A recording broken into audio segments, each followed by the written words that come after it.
With 76 selections in CSE 2022, Study IQ IS aims at providing high quality IS preparation at a very affordable cost.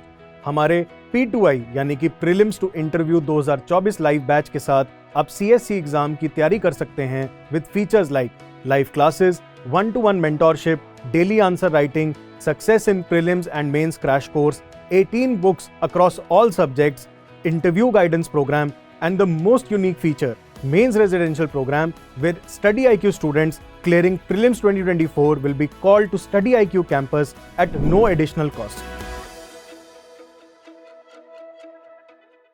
नमस्कार, मेरा नाम निशी गुप्ता है और मैंने UP PCS JEE exam 2022 में first rank secure किया है और आज मैं आपके साथ यहाँ पर अपनी प्रिपरेशन की स्ट्रैटेजी को शेयर करूँगी और दिल्ली नॉलेज ट्रैक के साथ। मैंने मेरी स्कूलिंग फातिमा कॉन्वेंट कानपुर से कंप्लीट की थी और मैंने अपना BA LLB इलाहाबाद यूनिवर्सिटी से कंप्लीट किया है 2020 में और फिर मैंने इलाहाबाद यूनिवर्सिटी से ही अपना LLM भी कंप्लीट किया है 2022 में। मेरी जुडिशरी में जाने की जो इच्छा है वो मेरे 4th ईयर में मैंने सोचा था कि मैं जुडिशियल ऑफिसर के लिए ही जाना चाहती हूँ और मैंने अपनी प्रिपरेशन 2019 में ही स्टार्ट की। इसके लिए मैंने इलाहाबाद में ही स्थित परीक्षा मंथन जुडिशियल क्लासेस को ज्वाइन किया था और मैंने वहाँ से कोचिंग की थी। मैं यूपी PCS JEE एग्ज़ाम के बारे में स्पेसिफ़िकली डिस्कस करना चाहूँगी। इसमें 3 स्टेजेस में एग्ज़ाम होता है, प्री, मेंस और इंटरव्यू, और तीनों स्टेजेस के लिए स्ट्रैटेजी बहुत डिफरेंट होती है। मेरी स्ट्रैटेजी ये थी कि मैं प्री के एग्ज़ाम के लिए, जैसे कि यूपी के पेपर में प्री में 2 एग्ज़ाम रहते हैं, GK का अलग और लॉ का अलग। दोनों में नंबर ऑफ़ क्वेश्चंस क्या हैं और दोनों में मार्क्स किस तरीके के हैं वो डिफरेंट होते हैं। GK में 150 क्वेश्चंस होते हैं मगर हर क्वेश्चन 1 मार्क्स का होता है और लॉ में वही चीज़ हर क्वेश्चन 2 मार्क्स का होता है। GK के एग्ज़ाम के लिए बेसिकली अगर हम सिलेबस देखें तो GK के सिलेबस में सब कुछ आता है, जैसे कि हिस्ट्री, ज्योग्राफी, इकोनॉमिक्स, आपके इंटरनेशनल अफेयर्स से रिलेटेड चीज़ें। और इस ईयर जो अमेंडमेंट हुआ है सिलेबस में उससे इसमें नई माइनर एक्ट्स भी ऐड किए गए थे, 9 माइनर एक्ट्स। उन 9 माइनर एक्ट से रिलेटेड भी सवाल आए थे। तो मैंने अपनी GS के प्रिपरेशन के लिए स्टैटिक GK के लिए मैंने घटना चक्र लगाई थी। घटना चक्र की जो किताबें आती हैं उसमें MCQ काफ़ी सारे डिटेल्ड दिए हुए हैं। अगर आप वो घटना चक्र की किताबें 1 से 2 बार लगा लेंगे तो ऐसा कोई भी सवाल नहीं होगा जो बहुत डिफ़िकल्ट आपको एग्ज़ाम में लगे। मैंने कोशिश की थी कि मैं हिस्ट्री, ज्योग्राफी, इकोनॉमिक्स, एनवायरनमेंट सारी घटना चक्र लगा लूँ, मगर ऐसा पॉसिबल नहीं हो पाया था। सबको 2-2 बार प्रैक्टिस करना मेरे लिए काफ़ी मुश्किल था, मगर मैंने अपनी प्री के लिए प्रिपरेशन घटना चक्र की हेल्प से ही की। इसके अलावा हमारे GS के पेपर में करंट अफेयर्स का भी एक इम्पॉर्टेंट रोल है। करंट अफेयर्स का पोर्शन ज़्यादा होता है, तो करंट अफेयर्स के लिए मैंने मैगज़ीन्स में परीक्षा मंथन की ही लक्ष्य मैगज़ीन आती है, हिंदी एडिशन, मैंने वो यूज़ की थी। उसके साल भर के 4 पार्ट्स में आती है वो लक्ष्य मैगज़ीन। मैंने उन मैगज़ीन्स को रेफ़र किया था और मैंने उन मैगज़ीन्स को पढ़ा था और वो हिंदी में थी और मैं इंग्लिश मीडियम की हूँ, तो मैंने उनका ट्रांसलेशन इंग्लिश में करके अपने खुद के नोट्स बनाए थे और उसी से मैंने अपनी GS की तैयारी की थी। वो मेंस के लिए भी थी और वो प्री के लिए भी थी। तो करंट अफेयर्स के लिए लक्ष्य और स्टैटिक GK के लिए मैंने घटना चक्र रेफ़र की थी। इसके अलावा आप करंट अफेयर्स ऑनलाइन साइट से भी पढ़ सकते हैं, डिफरेंट साइट्स हैं, उनका यूज़ करके मैंने करंट अफेयर्स तैयार किया था। इसके अलावा अगर हम बात करें फिर 9 माइनर एक्ट्स जो इस साल से नए ऐड हुए थे, उसके बारे में हम लोगों को कोई भी पास्ट ईयर पेपर्स में ऐसा एज सच एक्सपीरियंस नहीं था कि किस तरीके के सवाल आएंगे या कितने सवाल आएंगे, मगर मेरा फोकस ये था कि मैंने बेयर एक्ट रीडिंग की थी। जितने भी 9 माइनर एक्ट्स थे मैंने कवर टू कवर रीड किए थे। एक एक्ट पर्सन विद डिसेबिलिटी से रिलेटेड था, वो थोड़ा बड़ा था, उसमें 102 सेक्शंस थे, तो उसको कवर टू कवर रीड करना थोड़ा सा डिफ़िकल्ट था, मगर मैंने बाकी सारे माइनर एक्ट्स को कवर टू कवर रीड किया था। उनके सेक्शंस, उसमें कितनी पनिशमेंट्स दी गई हैं, किस सेक्शन में पनिशमेंट दी है, अथॉरिटीज़ क्या हैं, ये सारी चीज़ें मैंने काफ़ी डिटेल्ड तरीके से पढ़ी थी। और GS के एग्ज़ाम में क्वेश्चंस भी बेसिक क्वेश्चंस नहीं आए थे, उन्होंने काफ़ी डिटेल्ड तरीके के क्वेश्चन पूछे थे कि कौन सी चीज़ किस में डिफ़ाइन है या फिर ऑडिट कौन करता है, तो अथॉरिटीज़ भी पूछी गई थी। तो मैंने 9 माइनर एक्ट्स को cover to cover bare act पढ़ के तैयार किया था। इसके अलावा GS के एग्ज़ाम के क्वेश्चन पेपर के बाद में लॉ का पेपर होता है। लॉ के पेपर में क्वेश्चन का जो मार्किंग है वो 2 मार्क्स है, तो उसमें अगर हम कुछ भी सवाल गलत तरीके से अटैम्प्ट करते हैं तो माइनस मार्किंग काफ़ी ज़्यादा हो जाती है। तो इसके लिए मैंने ये फोकस किया था कि मैं लॉ की प्रैक्टिस इतनी ज़्यादा करूँगी कि मेरा वहाँ पे डाउट मत हो एग्ज़ाम में कि क्वेश्चन में कौन सा आंसर मार्क करना है। जीके और लॉ में अगर देखिए तो मैंने अपना ज़्यादा फोकस लॉ को दिया था, जीके को वेटेज कम दिया था, क्योंकि अगर जीके का क्वेश्चन 2 मार्क्स का है और आप वो 150 क्वेश्चंस को सही से एक्यूरेटली अटैम्प्ट करते हो तो आप कट ऑफ के काफ़ी आगे वैसे भी निकल जाओगे। तो मैंने लॉ के क्वेश्चंस की प्रैक्टिस रिपीटेडली की है। वो मैं 2019 से कर रही थी, जब मैंने कोचिंग ज्वाइन किया था, जब मैंने तैयारी स्टार्ट की। उसके बाद मैंने परीक्षा मंथन की एक MCQ की बुक आती है, उसको मैंने ख़रीद लिया था। उसमें सब्जेक्ट वाइज क्वेश्चंस दिए हुए हैं, हर सब्जेक्ट के 700 800 इस टाइप के क्वेश्चंस दिए हैं और उसमें सारे पास्ट ईयर के क्वेश्चंस हैं डिफरेंट स्टेट्स के। तो मैंने उस बुक को लगाया। मेरी स्ट्रैटेजी ये थी कि मैं डेली, जब मैंने प्रिपरेशन स्टार्ट की थी उस दिन से मैं daily 100 to 150 questions daily basis पे लगाती थी। जो सब्जेक्ट तैयार हो जाता था फिर मैं उसका बैराक पढ़ती थी और क्वेश्चंस लगाती थी। वही स्ट्रैटेजी मैंने एंड तक रखी थी। मैं MCQ प्रैक्टिस बहुत ज़्यादा करती थी। बाकी कोचिंग में टेस्ट सीरीज़ होती थी तो टेस्ट को उस टाइम में कंप्लीट करने का प्रेशर रहता था, उससे भी मुझे पेपर में हेल्प हुई और मेरा पेपर छूटने जैसा कोई चीज़ नहीं हुआ, टाइम मैनेजमेंट ईजिली हो गया। तो मैंने MCQ प्रैक्टिस बहुत ज़्यादा किया। उसके अलावा लॉ के लिए बैराक्स सबसे ज़्यादा इंपॉर्टेंट है। बैराक्स को आप जितना पढ़ सकते हो उतना पढ़िए। बहुत बार ये डाउट होता था कि हमें केवल इंपॉर्टेंट सेक्शन पढ़ने चाहिए या फिर हमें पूरी बैराक पढ़नी चाहिए, तो वो डिफ़र करता है। जैसे कि अगर CPC की बैराक है तो आप CPC की बैराक पूरी नहीं पढ़ सकते, उसको पूरा पढ़ने से एग्ज़ाम में बहुत ज़्यादा पर्पस भी सर्व नहीं होता, वो बहुत लेंदी है, उसको उतना याद भी नहीं रख सकते। तो बेसिकली CRPC हो गया, कॉन्स्टी हो गया, ये मैंने बैराक पूरी पढ़ी थी कवर टू कवर। बाकी बैराक्स को मैंने कवर टू कवर पढ़ा था एक्सेप्ट CPC में मैंने केवल इंपॉर्टेंट सेक्शंस पढ़ के प्रैक्टिस किया था। तो बैराक्स पढ़ना बहुत इंपॉर्टेंट है, उससे ही आपको प्री में तो उससे ही स्कोर बन सकता है। और GS के लिए मैं ये चीज़ बताना भूल गई, GS में एक चीज़ आती है पॉलिटी हमारे लिए बहुत ज़्यादा इंपॉर्टेंट है। पॉलिटी एज सच हम कॉन्स्टिट्यूशन में भी कवर कर लेते हैं, तो वो हमारा एक स्ट्रॉन्ग पॉइंट रहता है कि अगर आप जैसे इकोनॉमिक्स के सवाल उतने अच्छे से प्रिपेयर नहीं कर सकते अगर शॉर्ट टाइम में, लेकिन आप पॉलिटी प्रिपेयर कर सकते हो। तो पॉलिटी के सवाल मैंने बहुत सारे प्रैक्टिस किए थे, क्योंकि वो कॉन्स्टिट्यूशन भी है और पॉलिटी भी, तो मैंने उसके बैराक को बहुत अच्छे से पढ़ा था। इसके अलावा अब प्री के लिए तो अगर देखा जाए इन शॉर्ट तो आपको बैराक्स पढ़ने हैं और MCQ प्रैक्टिस करनी है। जितने ज़्यादा आप MCQ प्रैक्टिस करेंगे उतनी ज़्यादा अच्छे से आप वहाँ पे अटेम्प्ट कर पाएंगे, क्योंकि नेगेटिव मार्किंग होती है तो आपको वहाँ पे इंटेलिजेंट गेस लगाना होता है अगर आपको डाउट भी है तो। क्योंकि अगर आप इंटेलिजेंट गेस नहीं लगाएंगे और ऐसे ही तुक्का लगाएंगे तो फिर वो नेगेटिव मार्किंग से ही बहुत सारे बच्चों का एग्ज़ाम क्लियर नहीं हो पाता है। हमारे साथ भी हमारे बहुत से दोस्त थे जो इस वजह से थोड़ा सा उनके एग्ज़ाम में गड़बड़ हुआ। और इस बार तो लॉ का पेपर काफ़ी बेसिक आ गया था, ईजी, जबकि जीके का पेपर बहुत टफ आया था। मगर वही है कि लॉ में मेरा स्ट्रॉन्ग होल्ड था तो वो ईजिली कवर हो गया। बाकी प्री में लॉ में 2 और चीज़ें आती हैं, जूरिस्प्रूडेंस और इंटरनेशनल रिलेशंस। ये दोनों सब्जेक्ट्स मेंस में नहीं पूछे जाते मगर प्री में पूछे जाते हैं। तो इसके लिए मेरी स्ट्रैटेजी ये थी कि मैंने केवल पहले तो मैंने पास्ट ईयर पेपर्स को देखा कि उसमें किस तरीके से जूरिस्प्रूडेंस के सवाल आ रहे हैं या किस तरीके से इंटरनेशनल ऑर्गेनाइजेशंस के सवाल आ रहे हैं।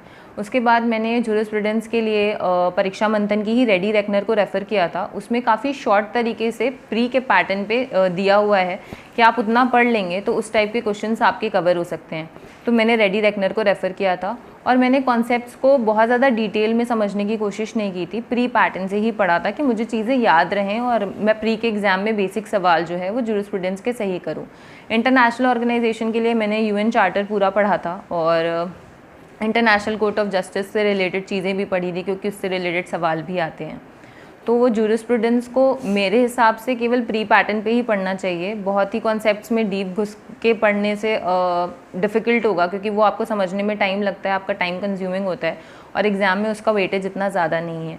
तो जूरिस्प्रूडेंस वगैरह को प्री के हिसाब से ही मैंने तैयार किया था पास्ट ईयर पेपर्स के बेसिस पर। इसके बाद में नेक्स्ट एग्ज़ाम हमारा होता है मेंस का। मेंस के एग्ज़ाम में 6 पेपर होते हैं। इस बार से 6 पेपर होने लगे थे क्योंकि लैंग्वेज के पेपर को अलग अलग कर दिया गया था, हिंदी और इंग्लिश। तो पहला पेपर तो जीके का था।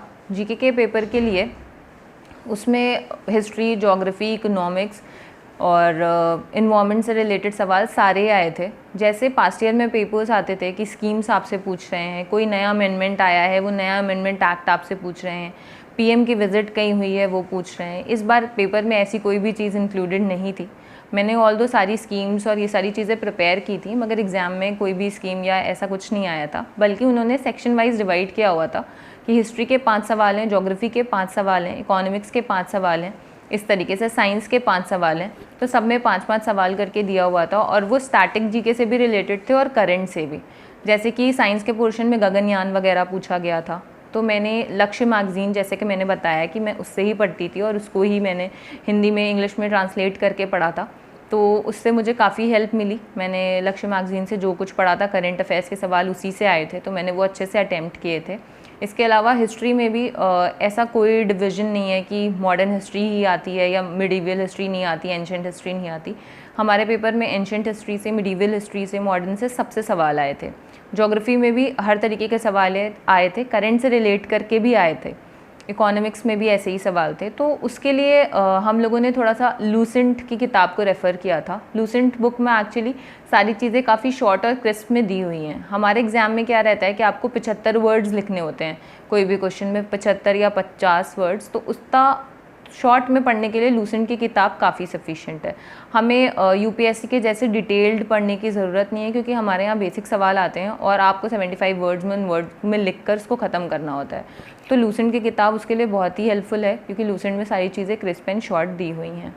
इसके अलावा इसमें भी 9 माइनर एक्ट से रिलेटेड सवाल आए थे। 9 माइनर एक्ट्स में कोई भी सवाल ऐसा नहीं था कि आप कुछ भी लिख सकते हो, क्योंकि वो बहुत स्पेसिफिक आए थे कि जैसे पर्सन विद डिसेबिलिटी वाले एक्ट से कम्युनिटी लाइफ पूछा था, वो पर्टिकुलर एक सेक्शन 5 है। बहुत सारे उस समय पे ये कन्फ्यूजन हो रहा था कि कम्युनिटी लाइफ आया किस एक्ट से है, मगर वो हमारे पीडब्ल्यूडी एक्ट में स्पेसिफिकली सेक्शन दिया हुआ था। और ऐसे ही डाउरी वगैरह से उन्होंने एक स्पेसिफिकली पनिशमेंट पूछी थी कि कितने रुपए और कितने ईयर की पनिशमेंट होगी। तो ये सारी माइन्यूट चीज़ें काफ़ी याद रखने वाली थी। बाकी मैंने जीएस जब प्रिपेयर मैं कर रही थी इन माइनर एक्ट्स के लिए, तो मैंने लेटेस्ट केस लॉज भी प्रिपेयर किए थे कि जो भी केस लॉ चल रहा हो। एमटीपी से रिलेटेड केस लॉज उस समय पे काफ़ी ट्रेंडिंग थे, क्योंकि उस पर जजमेंट दिया था सुप्रीम कोर्ट ने। तो वो सारी चीज़ें भी मैंने प्रिपेयर की थी कि अगर ऐसा कोई सवाल आता है तो मैं उसमें केस लॉ मेंशन कर सकूं। और इसके अलावा फिर सेकंड पेपर होता है लैंग्वेज का, सेकंड और third. Second paper English language का था, जिसमें हमें प्रेसी करना था, ट्रांसलेशन करना था और एसे लिखना था। हिंदी में भी ऐसे ही होता है कि एक प्रेसी, एक ट्रांसलेशन और एक एसे। तो एसे के लिए मेरी स्ट्रैटेजी ये थी कि मैंने दोनों तरीके के टॉपिक्स अपने पास जॉट डाउन कर लिए थे। जैसे कि ट्रेडिशनल टॉपिक्स जो होते हैं, women empowerment, global warming, climate change, ये सारे टॉपिक्स मैंने एक जगह पे जॉट डाउन कर लिए थे। और थोड़े मैंने करंट के टॉपिक्स भी कर लिए थे, जैसे कि उस समय पे नेशनल एजुकेशन पॉलिसी आई थी, तो इस पे हमारे में एसे में टॉपिक भी आया था। तो इस तरीके से मैंने करंट के जितने टॉपिक थे वो और जितने ट्रेडिशनल टॉपिक थे वो एक जगह पर लिस्ट बना ली थी। और फिर मैं डेली बेसिस पे 2 एसे प्रिपेयर करती थी। उस एसे में मैं सारे पॉइंटर्स लिख लेती थी कि मैं एसे को कैसे फॉर्म करूँगी, कि मैं पहले एक थोड़ा सा इंट्रोडक्शन लिखूँगी कॉन्टेक्स्ट बनाकर, उसके बाद मैं जो भी चीज़ है उसकी मीनिंग लिखूँगी, उसके क्या कॉजेज़ हैं या उसके क्या इफ़ेक्ट्स हैं, उससे रिलेटेड क्या लॉज हैं, क्योंकि हमारा एक लॉ का पेपर है। तो मैंने हर ऐसे में ये हेडिंग बनाई थी कि वो टॉपिक हमारे लॉ से कैसे रिलेट कर रहा है, उससे रिलेटेड लॉज इंडिया में क्या हैं और इंटरनेशनल लेवल पर क्या हैं, ताकि हमारा ऐसे वो थोड़ा सा लीगल टाइप का लगे। जैसे कि हमारे एग्ज़ाम में एक ऐसे आया था इंग्लिश के पेपर में ही कि gender equality with global perspective. तो उसके लिए हम लोगों ने जब भी वुमेन एम्पावरमेंट पे ऐसे प्रिपेयर किया था, तो ग्लोबल पर्सपेक्टिव को अलग से डिसाइड करा हुआ था कि इसमें ये लॉ लिखने हैं। तो हम लोग को वो ऐसे लिखने में काफ़ी ईजी पड़ा था। तो ऐसे के लिए मेरी यही स्ट्रैटेजी रही थी कि आप टॉपिक सेलेक्ट कर लीजिए, करंट के भी और ट्रेडिशनल भी, और उनके पॉइंटर्स तैयार कर लीजिए, ताकि वो पॉइंटर्स आपको याद रहें और आप पेपर में सारी हेडिंग्स को कवर कर पाएँ। तो ऐसे के लिए और एक चीज़ इम्पॉर्टेंट है कि आप कोशिश करिए अपने ऐसे में करंट से रिलेटेड चीज़ें ऐड करें। जैसे कि अगर आप जेंडर इक्वालिटी लिख रहे हैं तो उस समय पे जेंडर रिलेटेड, जैसे कि मैंने ओलंपिक्स वगैरह का एग्जांपल दिया था कि ओलंपिक्स में गोल्ड मेडल और ये सारी चीज़ें विमेन एम्पावरमेंट की विमेंस इक्वल में आ रही हैं। इस तरीके से आप करंट की चीज़ें ऐड करके कॉन्टेक्स्ट बना सकते हैं। ये ऐसे के लिए इम्पॉर्टेंट है। बाकी ट्रांसलेशन, जैसा मैंने कहा कि मैं लक्ष्य की मैगज़ीन जो हिंदी में थी उसको इंग्लिश में खुद से ही ट्रांसलेट करके नोट्स बना रही थी। उससे एट द सेम टाइम मेरा जीके भी तैयार हो रहा था और मेरा ट्रांसलेशन प्रैक्टिस भी हो रहा था।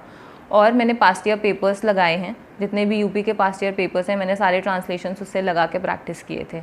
इंग्लिश के लिए भी मैंने पास्ट ईयर पेपर्स को ही रेफ़र किया था। प्रेसी के लिए ये था कि इंग्लिश के पेपर की तो प्रेसी आपको पास्ट ईयर में मिल जाएगी, मगर इससे पहले हिंदी प्रेसी कभी एग्ज़ाम में आई नहीं है, तो उसके पास्ट ईयर्स अवेलेबल नहीं थे।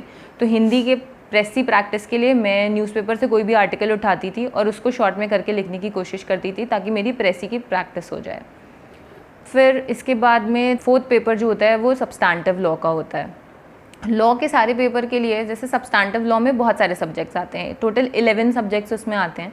तो जनरली ये होता है कि आप कुछ सब्जेक्ट्स छोड़ देते हैं, जैसे कि ईजमेंट हो गया, ट्रस्ट हो गया, इक्विटी हो गया, क्योंकि चॉइसेस आपको दी जाती हैं एग्ज़ाम में, तो आप सारे सब्जेक्ट्स नहीं पढ़ते हैं। मगर मेरी ये स्ट्रैटेजी नहीं थी, मैंने सारे सब्जेक्ट्स पढ़े थे, मैंने कोई भी सब्जेक्ट नहीं छोड़ा था। मैंने इक्विटी भी पढ़ा था, ट्रस्ट भी पढ़ा था, ईजमेंट भी पढ़ा था, टॉर्ट, पार्टनरशिप, मैंने हर एक एक्ट पढ़ा था।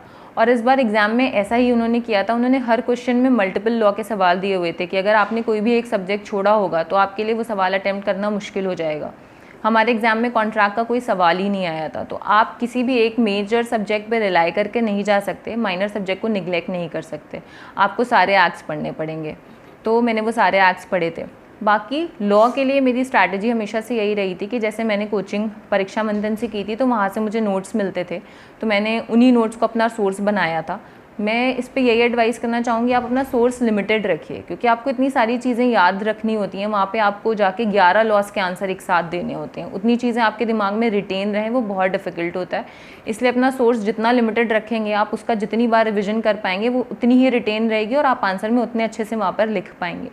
मैं भी जब अपनी तैयारी कर रही थी तो मेरी ये आदत थी कि कोचिंग में जैसे सर ने कुछ भी लिखाया है, मुझे लगता था नहीं, मुझे एडिशनल केस लॉज ऐड करने हैं, मैं हर आंसर में केस लॉ लिखना चाहती हूँ। मगर वो स्ट्रैटेजी मेरे ऊपर ही भारी पड़ रही थी, क्योंकि मैं इतनी सारी चीज़ें एट द सेम टाइम याद नहीं कर पा रही थी। फिर मैंने यही सोचा कि जितना सोर्स मिल रहा है उतने ही चीज़ को मुझे काफ़ी बार रिपीट करना है, मुझे अपना मटीरियल लिमिटेड करना पड़ेगा। तो कॉम्पिटिटिव एग्ज़ाम की स्ट्रैटेजी ही यही होती है, आपको नॉलेज के लिए नहीं करना है, आप अपनी नॉलेज के लिए एडिशनल इन्फॉर्मेशन एकदम पढ़ सकते हो, मगर आपको एग्ज़ाम अगर क्लियर करना है तो एग्ज़ाम के लिए स्ट्रैटेजी बनानी पड़ेगी। आपको वो लिमिटेड सोर्स को ही काफ़ी बार रिपीट करना होगा ताकि वो आपको याद रहे और आप वहाँ पर पेपर में लिख पाओ। तो मैंने यही स्ट्रैटेजी रखी थी, मैंने वही अपने लिमिटेड सोर्स रखे थे और उनका बहुत बार मल्टीपल रिविजन्स किए थे। इसके अलावा मैंने मेंस एग्ज़ाम में आंसर राइटिंग प्रैक्टिस काफ़ी ज़्यादा की थी। हमारी कोचिंग में टेस्ट सीरीज़ चलते रहते थे, बहुत सारे टेस्ट मैंने दिए हैं, उससे आपको टाइम मैनेजमेंट का इशू नहीं होता। इस पेपर में सबसे ज़्यादा डिफ़िकल्ट होता है टाइम को मैनेज करना, क्योंकि क्वेश्चंस बहुत सारे होते हैं, आपके पास इतनी सारी चॉइसेस होती हैं, आपको उस समय में चॉइस करके उस आंसर को दिमाग में सोच के सारे आंसर्स को उस पर्टिकुलर टाइम में अटैम्प्ट करना होता है। तो इसके लिए आंसर राइटिंग प्रैक्टिस बहुत इंपॉर्टेंट है। आप जितना ज़्यादा लिखने की प्रैक्टिस करेंगे, जितनी स्पीड में आंसर लिखेंगे, उतना ही मतलब बेनिफिट रहेगा। मैंने काफ़ी प्रैक्टिस की थी और मैं 20 नंबर के सवाल के लिए 15 मिनट में आंसर कर लेती थी। 10 मार्क्स का जो क्वेश्चन होता था मैं उसको 5 मिनट्स में लिख लेती थी। मैंने इतनी आंसर राइटिंग प्रैक्टिस की थी। तो answer writing he is the key है। अगर आपका टाइम का इशू हो रहा है तो आप टाइमर लगा के पढ़िए ताकि आपकी आंसर राइटिंग सही हो जाए, क्योंकि वहाँ पे टाइम बीच में क्या होता है, आपको एग्जाम्स के बीच में साइन वाइन कराने भी आ रहे होते हैं, तो उसमें भी काफ़ी टाइम कंज्यूम हो जाता है। वो पूरे 3 घंटे आपको स्पेसिफिकली मिल नहीं पाते हैं, आप डिस्ट्रैक्ट भी हो जाते हैं। इसलिए आंसर राइटिंग प्रैक्टिस बहुत इंपॉर्टेंट है। बाकी मैंने एक और तरीका मेंस के लिए अपनाया था कि मैंने स्केलेटन नोट्स बनाए थे। स्केलेटन नोट्स को हम पॉइंटर नोट्स कह सकते हैं। जैसे ही मेरा कोई सब्जेक्ट ख़त्म हो जाता था, मैं उसको पूरा कम्प्लीटली पढ़ लेती थी, तो मैं उसके बाद उसके स्केलेटन नोट्स बना लेती थी। कि जैसे कि कोई भी एक टॉपिक है, आप समझ लीजिए कि जैसे कन्फेशन टॉपिक है, तो कन्फेशन टॉपिक में मैंने क्या क्या चीज़ें पढ़ी, कि जैसे meaning of confession, types of confession, extra judicial confession है तो उनकी रेलिवेंसी क्या है, उनकी रेलिवेंसी से रिलेटेड केस लॉस, कोई एग्जाम्पल मुझे लिखना है तो वो मैं ऐसे हेड्स बना लेती थी कि मैं कन्फेशन की हेडिंग के अंदर डिफरेंट हेड्स बना लेती थी, ये चीज़ें मुझे कन्फेशन के आंसर में लिखनी है। तो वो उसके पॉइंटर नोट्स होने से ही मेरे पास इजी क्या हुआ था कि जब भी मुझे रिवीजन करना होता था तो मैं केवल उन स्केलेटन नोट्स को खोलती थी और रिवाइज कर लेती थी। मुझे बार बार जाके अपने नोट्स नहीं देखने पड़ते थे, क्योंकि जब एग्ज़ाम होता है तो आपको एक दिन में 11 सब्जेक्ट्स रिवाइज करने हैं। आप मॉर्निंग में 2 पेपर लिख के आ रहे हो और फिर आपको नेक्स्ट डे फिर से एग्ज़ाम लिखने जाना है, आप उस समय पे बैठ के अपने नोट्स से रिवाइज नहीं कर सकते। तो वो स्केलेटन नोट्स बहुत ही ईजी रहते हैं कि आप फटाफट उसको रिविजन कर सकते हो। वो मेरे लिए वो स्ट्रैटेजी बहुत हेल्पफुल रही। उन स्केलेटन नोट्स से मैंने सारे सब्जेक्ट बहुत ही ईजिली एग्ज़ाम के एक दिन पहले भी रिवाइज कर लिए थे। तो वो एक अच्छी चीज़ है। उसमें आप सारे केस लॉज मेंशन कर सकते हैं कि किस टॉपिक में क्या क्या केस लॉ आपको लिखने ही हैं। और ऐसे यही होता है कि जब आपको अपने स्केलेटन नोट्स याद होते हैं, आप एग्ज़ाम में वही क्वेश्चन आता है, आप फटाफट से वही स्केलेटन नोट्स के पॉइंटर्स को याद करते हो और फटाफट पूरा आंसर लिख लेते हो। इससे आपकी कोई भी हेडिंग मिस नहीं होती, कोई भी केस लॉ मिस नहीं होता। तो ये स्ट्रैटेजी भी मेरे मेंस एग्ज़ाम में काफ़ी हेल्पफुल रही थी। तो सब्सटैंटिव लॉ के लिए तो यही है कि आपको सारे लॉज पढ़ने हैं, कोई भी लॉ को छोड़ के नहीं जाना है। प्रोसीजरल लॉ में प्लेन WS आता है और जजमेंट राइटिंग आता है। इनमें चॉइस होती है, आपको कोई एक चीज़ अटैम्प्ट करनी होती है। मेरी स्ट्रैटेजी ये थी कि मैंने प्लेन WS अटैम्प्ट किया था, क्योंकि मुझे ये लग रहा था कि plain WS less time consuming होगा। जजमेंट राइटिंग में लिखने में काफ़ी ज़्यादा टाइम जाता है, आपको उसमें पहले एनालाइज करना होता है प्रॉब्लम किससे रिलेटेड है, फिर चार्ज फ्रेम करना होता है। तो मुझे लग रहा था कि मैं जजमेंट राइटिंग उतनी जल्दी नहीं कर पाऊँगी और टाइम काफ़ी कम होता है, तो मैंने प्लेन WS को चुना था कि मैं प्लेन WS अटैम्प्ट करूँगी। हमारे पेपर में प्लेन WS काफ़ी ईजी आया था, वो पास्ट ईयर से रिलेटेड ही था। लेकिन हमारे पेपर में एक नया क्वेश्चन उसमें ऐड कर दिया गया था कि हमको इश्यूज़ भी फ्रेम करने थे। मैंने पहले MP का एग्ज़ाम दिया है, वहाँ पर स्पेसिफिकली जजमेंट राइटिंग का पेपर होता है, तो मुझे पता था कि इश्यूज़ कैसे फ्रेम करते हैं, उसको लिखने का पैटर्न क्या होता है। तो मैंने उसी पैटर्न से UP में भी एग्ज़ाम में इश्यूज़ फ्रेम कर लिए थे, वो मेरे लिए बेनिफिशियल रहा था। बाकी plain WS less time consuming होती है, इसलिए मैंने प्लेन WS ही अटैम्प्ट किया था और मैं यही सजेस्ट करूँगी, क्योंकि जजमेंट राइटिंग में आपको काफ़ी एनालाइज करना पड़ता है और वो टाइम कंज्यूमिंग होता है। इसके अलावा लास्ट पेपर लॉ का लोकल लॉ और पीनल लॉज होते हैं। तो लोकल लॉज हमारे यहाँ पे काफ़ी सारे लोकल लॉज आते हैं, 7 लॉज हम लोगों को पढ़ने होते हैं। उनको याद रखना बहुत डिफ़िकल्ट है, क्योंकि सारे काफ़ी सिमिलर हैं, सब में डेफिनेशंस वगैरह काफ़ी सिमिलर हैं, तो ये बहुत कन्फ्यूजन होता है। लेकिन मैं लोकल लॉज के लिए सजेस्ट करूँगी कि आपको लोकल लॉज भी कवर टू कवर रीड करने चाहिए, और जितना ज़्यादा आप रीड कर सकते हैं उन्हें रीड करिए। अगर आप उसको मेंस प्री निकालने के बाद पढ़ने के लिए रखेंगे तो वो फिर आपको बहुत डिफ़िकल्ट होगा कि आप दिए हुए उन 40 डेज़ के टाइम में पूरे मेंस के लिए लोकल लॉ को पढ़ के तैयार कर पाएँ। मैंने लोकल लॉज को पहले से पढ़ने की आदत डाली थी, मैं उनको रीड करती रहती थी बैराक में, और उसमें शॉर्ट में एसेंशियल्स बनाती रहती थी। डेफिनेशन क्लॉज, अगर किसी चीज़ की डेफिनेशन है तो वो मुझे कैसे लिखनी है, उसके सेक्शन क्या है, ये सारी चीज़ें मैं याद करती रहती थी। तो लोकल लॉज में आपको रीडिंग करनी पड़ेगी, आपको बैराक रीड करना पड़ेगा। इसके अलावा मैंने लोकल लॉज के लिए भी परीक्षा मंथन की बुक आती है लोकल लॉज पे, उसमें काफ़ी स्पेसिफिकली आंसर फ्रेम करके लिखे हुए हैं। मैंने उनकी हेल्प भी ली थी कि मुझे आंसर में क्या क्या इंक्लूड करना है। उस बुक में थोड़े केस लॉज भी दिए हुए थे, तो मैंने उन केस लॉज को भी रेफ़र किया था और अपने आंसर्स में केस लॉ मैंने लिखे भी थे। जैसा कि एक्ट अमेंड हो गया है और न्याय पंचायत को हटा दिया गया है, अब वो एक्ट में नहीं है। तब भी न्याय पंचायत का सवाल आया था, मगर मैंने परीक्षा मंथन की बुक पढ़ी थी, उसमें उन्होंने न्याय पंचायत का पूरा आंसर लिखा हुआ था। तो जब मैंने वहाँ पेपर में क्वेश्चन देखा न्याय पंचायत का, तो मैं सरप्राइज़ नहीं हुई थी, क्योंकि मैंने वो प्रिपेयर किया हुआ था। जबकि वो चीज़ एक्ट से अब हटा दी गई है, तब भी वो उस बुक की वजह से मैंने पढ़ा था और मैं वहाँ पेपर में अटैम्प्ट कर पाई। वो मैंडेटरी क्वेश्चन आया था। तो लोकल लॉज के लिए मैंने यही 2 चीज़ें की थी। बैराक को मैंने कवर टू कवर रीड किया था और मैंने परीक्षा मंथन की बुक को रेफ़र किया था कि किस टाइप के क्वेश्चंस मुझे प्रिपेयर करने हैं। इसके अलावा पीनल लॉज इसमें आया था। पीनल लॉज के लिए तो सेम स्ट्रैटेजी थी जैसे बाकी सारे लॉज के लिए थे, कि स्केलेटन नोट्स बनाने हैं, अपने सोर्स को लिमिटेड रखना है और उसी का मल्टीपल रिविजन करना है। तो लॉ के पूरे तीनों पेपर में मुझे आंसर राइटिंग प्रैक्टिस ने बहुत हेल्प किया, कि मैंने बस आंसर राइटिंग प्रैक्टिस, काफ़ी सारे टेस्ट दिए, अपने आप को एनालाइज़ किया कि मेरा आंसर किस तरीके का है। तो इस तरीके से मैंने अपने पूरे 6 पेपर मेंस के तैयारी की थी। इसके अलावा 3rd स्टेज इंटरव्यू होता है। इंटरव्यू के स्टेज के लिए मैंने इंटरव्यू गाइडेंस प्रोग्राम में मुझे यही चीज़ सिखाई गई थी कि आपको वहाँ पे कॉन्फिडेंट एक्ट करना है। वो लोग आपकी नॉलेज लगभग टेस्ट कर चुके हैं, लेकिन हमारे यहाँ पे जैसे इंटरव्यू में भी वो नॉलेज बेस्ड, लीगल बेस्ड ही क्वेश्चन पूछते हैं। तो हमको लेकिन वहाँ पे कॉन्फिडेंस अपना दिखाना है कि हाँ मैं कॉन्फिडेंट हूँ, मुझे आंसर आता है। अपने आप को काम और कंपोज रखना ज़्यादा ज़रूरी होता है। मेरे लिए सबसे बड़ा चैलेंज ये था कि मैं बहुत स्पीड में बात करती हूँ, तो मुझे यही बोला गया था कि मुझे आराम से बात करनी है, रुक रुक के पॉज दे के बात करनी है, इतनी तेज़ स्पीड में नहीं बात करनी है कि कोई समझ ना पाए। तो मैं उस पर काफ़ी काम कर रही थी उस समय पे, मैं अभी भी कर रही हूँ। तो वहाँ पर यही होता है कि आपको काम और कंपोज रह के आंसर को समझाना है। लोग ये कहते हैं कि जैसे अगर उन्होंने मुझसे किसी चीज़ का मतलब पूछा तो क्या मुझे एग्जैक्ट मीनिंग बतानी है, तो कभी भी एग्जैक्ट मीनिंग नहीं बतानी होती है। आपने उस कॉन्सेप्ट को जैसे समझा है आप उसको अपने वर्ड्स में बताइए, तो उनको ये बात कम्युनिकेट हो जाए। जनरली ये होता है, बच्चे कहते हैं इंग्लिश में बोलना है कि हिंदी में बोलना है। मुझे भी बहुत कन्फ्यूजन था कि कोई लैंग्वेज है कि मुझे इंग्लिश में ही आंसर करना है स्पेसिफिकली, तो ऐसा नहीं होता। आप जिस लैंग्वेज में कंफर्टेबल हो आप वो लैंग्वेज यूज़ करिए। अगर आप हिंदी लैंग्वेज में उस चीज़ को अच्छे से समझा सकते हैं तो आप हिंदी में आंसर समझाइए। उनको आंसर समझ में आना ज़रूरी है, इर्रिस्पेक्टिव ऑफ द फैक्ट कि आप कौन सी लैंग्वेज यूज़ कर रहे हैं। अगर आपकी कमांड दोनों लैंग्वेज पर है, इंग्लिश पर भी और हिंदी पर भी, तो फिर वो जिस लैंग्वेज में आपसे सवाल पूछ रहे हो आप उस लैंग्वेज में जवाब दे दीजिए, वो सबसे बेस्ट रहेगा। मेरे इंटरव्यू में भी मेरा इंटरव्यू अराउंड 10 to 12 मिनट्स चला था और उन्होंने मुझसे काफ़ी सारे लॉ से रिलेटेड सवाल पूछे थे, जनरल नॉलेज से रिलेटेड सवाल भी पूछे थे। तो वही है, मैंने वहाँ पर यही कोशिश की थी कि मैं उन्हें कॉन्फिडेंट टैग करूँ। दूसरा, अगर आपको कोई आंसर नहीं आता है तो उन्हें प्लीज़ उस आंसर में घुमाइएगा मत, आप कह दीजिए कि आपको आंसर नहीं आता है, वो सबसे बेस्ट होता है। क्योंकि वहाँ पे जो लोग बैठे हैं वो बहुत ही डिग्निफाइड लोग हैं, वो लर्नेड पर्सन्स हैं, उन लोगों को पहले से पता है, वो हमारे आंसर घुमाने से पहले ही समझ जाएंगे कि हमें आंसर नहीं आता। तो ये चीज़ आपके लिए नेगेटिवली काम कर सकती है। इसलिए अगर आपको आंसर नहीं आता है तो आप उस चीज़ को एक्सेप्ट कर लीजिए कि आपको आंसर नहीं आता। तो इंटरव्यू के लिए यही चीज़ है कि आप एक तो काम और कंपोज रहें, कॉन्फिडेंट टैग करें, और जो आंसर नहीं आता है वो बोल दें कि आपको नहीं आता है। और इंटरव्यू के लिए कोई स्पेसिफिक सिलेबस नहीं होता कि आपको क्या क्या ही पढ़ना है।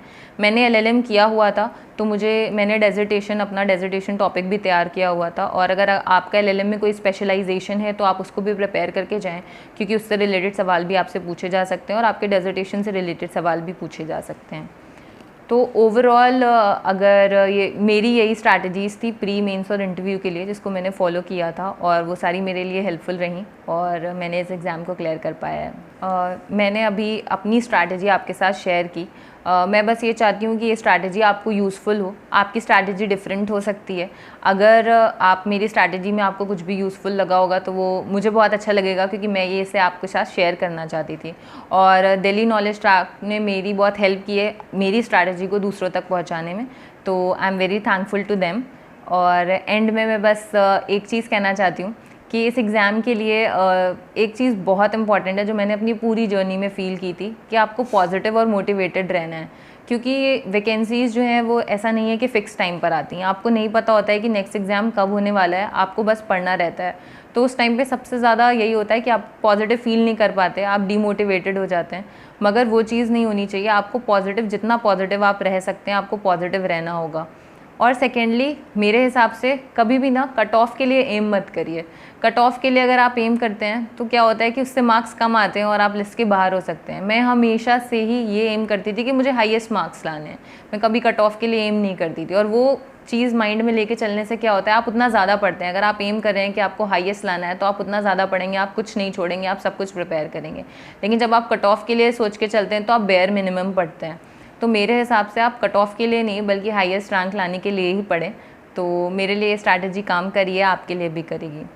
और एंड में मैं एक कोट कहना चाहती हूँ जो मुझे हमेशा इंस्पायर करता है। शायद आपने पहले सुना भी हो, क्योंकि ये बहुत बेसिक कोट है कि APJ अब्दुल कलाम का कहना था, if you want to shine like a sun, first burn like sun.